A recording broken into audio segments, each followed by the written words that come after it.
আসসালামু আলাইকুম। আশা করি সবাই ভালো আছেন। অরক্ষিত মিলনের পর যদি পুরুষের বীর্য নারীর শরীরের ভেতর ঢুকে যায় এবং সেই মিলনের 72 ঘন্টা মানে 3 দিনের ভেতর যদি এই ইমার্জেন্সি পিল একটি ট্যাবলেট খাওয়া যায়, তাহলে আর নারীর কোনো গর্ভবতী হওয়ার চান্স থাকে না। জি বন্ধুরা, আজকে ইমার্জেন্সি পিল ইমকন ট্যাবলেট নিয়ে কথা বলবো। ইমকন ট্যাবলেট জন্ম নিয়ন্ত্রণ হিসেবে ইমকন ট্যাবলেট অরক্ষিত সহবাসের পর যত তাড়াতাড়ি সম্ভব এই ট্যাবলেট সেবন করলে জন্ম নিরোধ করা সম্ভব হয়। সহবাসের 12 ঘন্টার মধ্যে, কিন্তু 72 ঘন্টার ভিতর খেতে হবে। এরপরে খেলে এই ওষুধ আর কাজ করে না।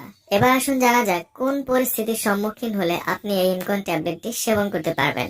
আপনি অথবা আপনার সঙ্গী যদি অন্য কোনো জন্ম নিয়ন্ত্রণ পদ্ধতি ব্যবহার না করে সহবাস করে থাকেন, সেক্ষেত্রে আপনি এই ইমকন ট্যাবলেট খেতে পারবেন।